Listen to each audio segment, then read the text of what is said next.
Welcome, dear viewers, to Diabetes Hope channel. This is the channel where we educate you, motivate you, and encourage you to control your diabetes and probably reverse it. This is the place where you find hope. I'm your co-host, Nyambura Madenge, and our host is Wanjiku Dongo. Welcome, Wanjiku Dongo. Thank you.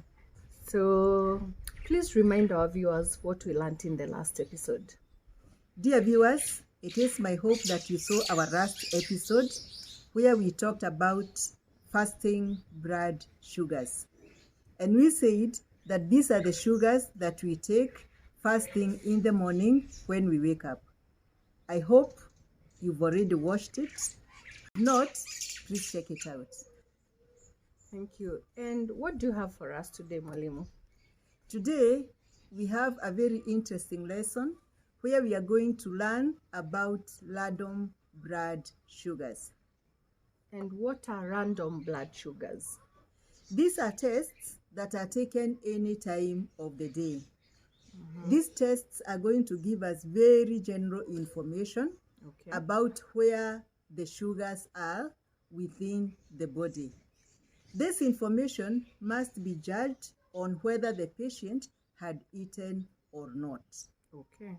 Now, if the patient had eaten in the last 1 hour, we expect the sugars to be elevated, but they should not be above 10. Okay. So why would one want to take a random blood sugar test? Now, it is very important for individuals that have diabetes to regularly take random blood sugars. Take, for example, a person is not feeling well. It may be difficult to know why they are not feeling well. True. We do not know whether the sugars are high or whether the sugars are low. Okay. So it becomes important for us or for the patient to take random blood sugars. Okay. Sometimes you have heard that patients with diabetes, sometimes they can collapse, they can fall. True. And it is not wise to administer anything until you know where are the blood sugars. Because sometimes the blood sugars may be too high, sometimes the blood sugars is too low. Okay. It is not good to guess where the blood sugars are.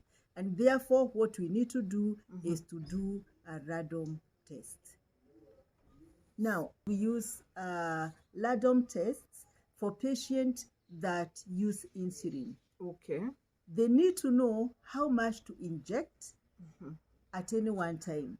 Okay. And how much to inject needs to be determined by the blood sugar levels within the body at that time, whether it is in the morning or it is in the evening. Okay. So the results that they get determines how much insulin they inject. Okay. But Mwalimu, the doctor has already told the patient how much he or she needs to use. Are you suggesting then that a person on insulin can inject themselves with less or more of the prescribed insulin? Now, the handling of insulin is a very complex matter. True. It is not as easy as we imagine, and we are going to devote a whole episode in order to be able to discuss this in depth.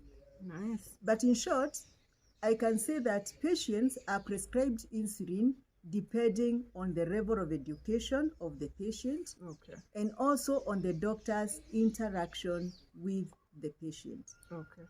Now, in a situation where the doctor and the patient interact well, it is possible for the doctor to train the patient to understand the levels of blood sugars and how those levels can be interpreted in terms of how much insulin to use. Okay. So the doctor will tell the patient, if your sugar levels are this is the insulin to use. Okay. If the sugar levels are this is the insulin to use. Okay. But for that to happen, there needs to be a very close interaction between the doctor and the patient. Okay. And at the same time, the patient must also have some level of education. True. They need to understand that insulin is not really a drug. Okay. It is there to lower sugars. So you need to know already how low they are before you can inject. Okay. And they stopped a crisis where the patient injects themselves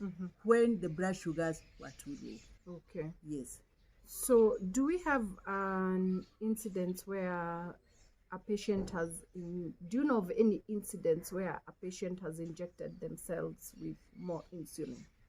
Now, this always happens, especially where the patient has been given constant measurements of insulin. Okay. For example, the patient may be told inject 20 units in the morning and inject 15 units in the evening. Irrespective of what they have eaten. Now, that is the issue, because how does the doctor know that 20 units will be enough and 15 units will be enough? And the doctor is guessing, one, that the patient will eat. True. Two, the doctor is also guessing the amount of food the patient is going to eat. Okay. And these constant figures can be very dangerous. Okay. And sometimes they can bring about crisis within the patient, where the patient injects themselves, yet they have not taken enough food to be able to counteract that injection. The patient may end up in a crisis. Oh no. Yeah, that is terrible. So, do you know of any patient who has gone through that? Not one or two. Oh, really? They're usually very many. Okay. But I'll tell you of one where I was involved because I knew the patient, and it was very sad. I can Because imagine. the patient is old, they are told they have diabetes. He was given insulin. Okay. And he was told, when you go home, these are the units you inject. This is what you inject in the morning, and this is what you inject in the evening. Specific. Very specific measurements. Okay. And therefore, what this patient did, he was very obedient to the doctors. True, and they are. This is how our patients are. Yes, whatever the doctors tell them, they obey. that is what they will do. Yeah. So the patient stayed for 3 days, and on the 4th day in the evening, he didn't feel like he wanted to eat for whatever reason. Okay. And so he told his wife, I am not eating. But the wife was very faithful to bring the insulin, and the patient was injected the insulin prescribed by the doctor. And therefore, what happened in the middle of the night, this patient got very ill. Oh no. And he actually collapsed. No. It was sad. I can imagine. It was sad. The wife woke up. She tried to get people to take the man to the hospital. It is in the villages where vehicles are not easily accessible. I know. By the time they reached the hospital, it was too late. And when the doctors tried to revive this man and to test his blood glucose, they realized it was all the glucose in the body was finished. From the insulin he had injected himself. Absolutely. Because the only thing the doctor asked was, did he inject himself? And it was yes, as you told us. Had he eaten? No. No. Now, the wife didn't know that he has to eat in order to inject himself. So by the time they injected, they did not even know what are the sugar levels within the system. So that gets very difficult.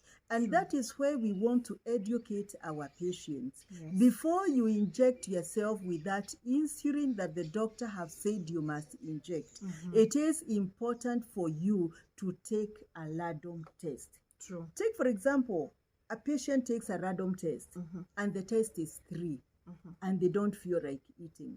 Should they inject themselves? No. The answer is no. Because the only reason we inject insulin, it is to lower sugars. If the sugars are already low, no need to and you are not them eating, you don't need to lower them again. True. Because actually lowering them again can result into disaster. Wow. Is there anything at this point you would want to maybe tell the doctors or the patients? There are many appeals we can make to the doctors. Okay. And one of them is for them to have a closer interaction with the patients, to have a little more time to educate a patient, and especially when you are, when you're giving a patient insulin, because insulin is very, very sensitive. But there is also something we need to understand, and especially within the developing nations, that the ratio between doctors and patients is very wide. Yeah. So there is no time for the doctor to individually deal with the patient. True. And therefore the doctor, by the time you're talking with the doctor, there are 100 other people that are waiting in the queue. If the doctor takes with you 10 minutes, it means that 30, 40 people will not be treated. True. So for that reason, I think this is where this channel will help, because that patient that took very little time with the doctor can come to this channel, they can listen to us, they can be educated, and they can better understand what is insulin and how to behave when you're injecting yourself. And this is where we are saying random testing is important. If you are on insulin, regularly test your sugars randomly. If you are feeling excited, test your sugars. If you are feeling tired, test your sugars. If you are feeling very sad and moody, test your sugars. Because all these things can have a relationship with the level of your sugars. So what you're saying is test, test, test, test, test. That is it, our viewers. Test, test, test, test. Until at any one time you can tell us, this is where my sugars are. True, because there are some people I know who are so good at telling what the body is saying to them in regards to where their sugars are. That is very important for every patient. The only way to overcome diabetes is, first of all, to understand where are your sugars? Why are they there? Is it a good place? Do you need to lower them or do you need to raise them? Yes. Okay. So, Mwalimu, I've heard of instances where patients wake up to eat in the middle of the night for the fear of their sugars getting too low, and they have been warned they can easily die in their sleep. Is that okay? Sarah, the answer is not easy. Why? It is not as easy as yes or no. What do you mean? Because insulin is something complex. True. Now, when a doctor gives a patient insulin, as I said earlier, the doctor is guessing the insulin that will be enough for the patient. True. If that guess is not correct, and if the dose is very, very high, it simply means that at night, the sugars can get very low. And if the sugars got below 1, that is a serious crisis. A person can die. And we have seen that happen. But now, on the other hand, if a patient wakes up in the middle of the night, the question is, where are your sugars? Should you eat or should you not eat? That should be determined by a random test.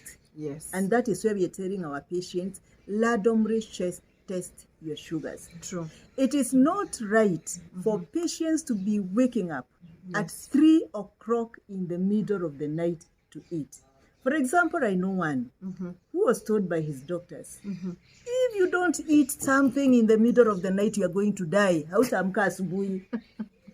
And so the patient was so scared. She set her clock, 3 o'clock. She has to wake up at 3 o'clock in the night to eat biscuits. No, biscuits. She's scared of dying in the night. Oh, no. So she's not even waking up at 3 a.m. to pray. She's waking up to eat biscuits. In her shoes. I would rather eat my biscuits. I'll pray later. But anyway, Sarah, this is not a laughing matter. This is, although really it is funny. It is. But it is not a laughing matter. Yeah. Because when sugars get low, the results can be very, very disastrous. True. But the solution is not to wake up in the middle of the night to eat sweets or to eat biscuits. True. The solution is in waking up to measure your sugars, so that once you see where your sugars are, you can make a decision at that moment in time whether you need to boost them or not to boost them. True. Take, for example, you woke up in the morning and you realize your sugars are at 2. Enjoy your biscuits. You need them. But when you wake up in the morning, go back to the doctor and tell the my sugars were too low. I therefore had to boost those sugars. That means the dosage of insulin you gave me It's too high. is too high. Reduce that dosage until such a time when the patient can be able to know, if I take this insulin, I will sleep comfortably. I will not die in the night. Until because morning. nobody wants to sleep imagining that they are going to die. Not me. I know, Yes. not me too. So, but I thought biscuits are unhealthy. Why should we use unhealthy food to raise blood sugars? And there are any other things we can use that are not unhealthy, like biscuits and sweets? Let me tell you, Sarah, this is something that really, really troubles my heart. I know. I know many patients, not one, not two, who walk with sweets and biscuits in their handbags. I know a few too. And when I ask them, they tell me it is a standard recommendation by their doctors. Now, if I am going to walk with sweets and biscuits in my handbag, and I'm not a diabetic, I will eat them. what do you think will happen? I will eat them. Even if I'm not a diabetic, I will enjoy them. I too. Yeah. Yet I know the dangers True. of eating sweets and eating biscuits because they are unhealthy. True. And I wonder, isn't there something better that the doctors can recommend? And dear doctors, I really, really want to appeal to you. Even as we interact with our patients, we should also let our patients know that we know something about health. True. It is not just sweets and biscuits that can raise sugar. Yeah. Bananas. They will raise sugars very fast. Apple. Apples will raise sugar. Oranges will raise sugar. I would rather my patients walk with oranges in their basket. True. I would be better. Yeah. But not sweets Or and biscuits. not biscuits. And they're very specific on patco. Why patco? I don't know. Maybe it's very sweet. It raises it very fast. I'm afraid I don't want to try. I have tried and it can be very addictive. Well, that's an area that we need to be very concerned about. True. And dear viewers, that is why this channel is here for you. I know. So that when you're thinking of doing some of those things, you can think twice. True. If you must eat something that boosts your sugars because it is necessary, it would rather be healthy. True. But don't just take something to boost your sugars if you have no idea where the sugars are. Yes. Test. True. And random tests are here for you. You know where your sugars are. You can know whether it is necessary to boost or not. And I can tell you, Sarah, if the patient's sugars are not below 3, they don't need boosting. True. They are okay. They are okay. Thank you so much, Mwalimu, for today's lesson. And I'm sure our viewers have enjoyed it and learned something from it, that it is very important to do random blood sugars, and especially when you're on insulin. Thank you very much, dear viewers, for your overwhelming support. We highly appreciate it. Please remember to like, share, and subscribe, and tell a friend. And God bless you.